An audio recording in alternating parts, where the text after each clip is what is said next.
Em nome do Pai, do Filho e do Espírito Santo. Amém. Evangelho de Jesus Cristo segundo Mateus. Não penseis que vim abolir a lei e os profetas. Não vim para abolir, mas para dar-lhes pleno cumprimento. Em verdade eu vos digo, antes que o céu e a terra deixem de existir, nenhuma só letra ou vírgula serão tiradas da lei, sem que tudo se cumpra. Portanto, quem desobedecer a um só destes mandamentos, por menor que seja, e ensinar os outros a fazerem o mesmo, será considerado menor no reino dos céus. Porém, quem os praticar e ensinar será considerado grande no reino dos céus. Palavra da salvação. Bom dia, transformadores. Existe uma frase que a gente escuta muito, que a gente repete muito também. O importante é ter Deus no coração. E à primeira vista parece bonita porque é uma frase bonita. Mas muitas vezes ela pode esconder uma armadilha. Porque nem sempre quem diz isso está falando realmente de amor a Deus. Às vezes está procurando uma forma elegante de não obedecer a Deus. Que é um Deus que console, mas não um Deus que corrija. Quer a promessa, mas não o compromisso. E é exatamente nisso que o Evangelho nos provoca. Não penseis que vim abolir a lei e os profetas. Não vim para abolir, mas para dar-lhes pleno cumprimento. E essa frase foi um choque, né? Porque alguns até imaginavam que o Messias chegaria para apagar tudo o que veio antes. Mas se a gente olhar para o cenário, já não diz muita coisa. Jesus continua no monte, né? Subiu ao monte. Moisés subiu o Sinai e desceu com a lei. Jesus sobe e os discípulos sobem com ele.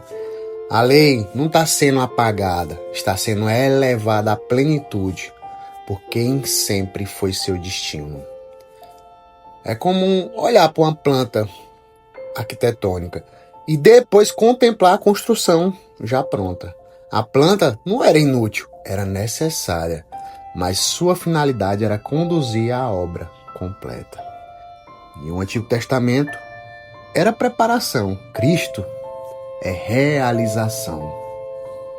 A lei do Antigo Testamento tinha 3 camadas. A lei moral, os 10 mandamentos, permanece e é aperfeiçoada. Não matarás, continua, mas Jesus vai à raiz. A ira no coração já é o problema. As leis cerimoniais, rituais, elas foram realizadas. Os sacrifícios, por exemplo, apontavam para um sacrifício definitivo. E esse aconteceu. Não faz sentido continuar anunciando o que já chegou. E as leis jurídicas, que foram levadas à perfeição pela misericórdia.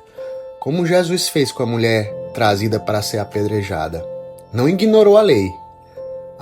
Levou além dela. Jeremias ele já havia profetizado.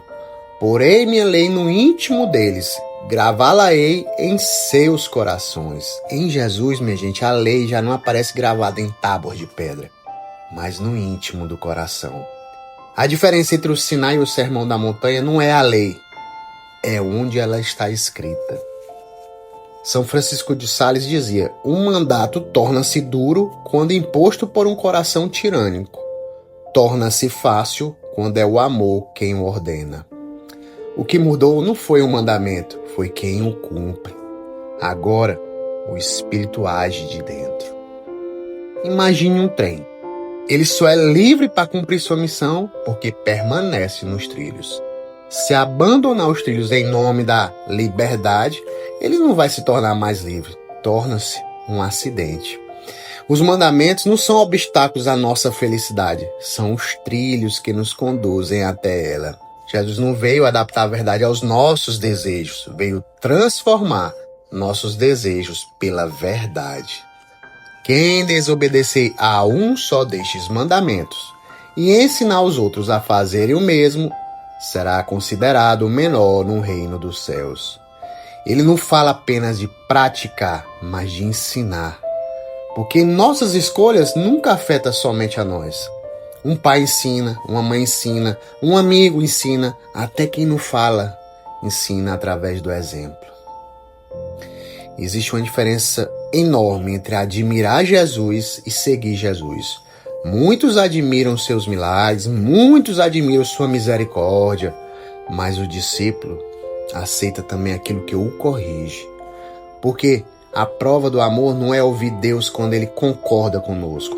A prova do amor é continuar ouvindo quando Ele nos chama à mudança. O problema não é quando o Evangelho nos incomoda. O problema é quando passamos a moldar o Evangelho para que ele nunca mais nos incomode. E nesse momento, deixamos de seguir Cristo para seguir apenas uma versão de nós mesmos, revestida de uma linguagem religiosa. Gente, a santidade começa quando deixamos de pedir que Deus abençoe todos os nossos caminhos e passamos a pedir a graça de caminhar pelos caminhos dele. Porque quem ama apenas o Deus que concorda com ele, ainda não encontrou o Deus do Evangelho. Se deixa transformar. Até amanhã. Paz e bem.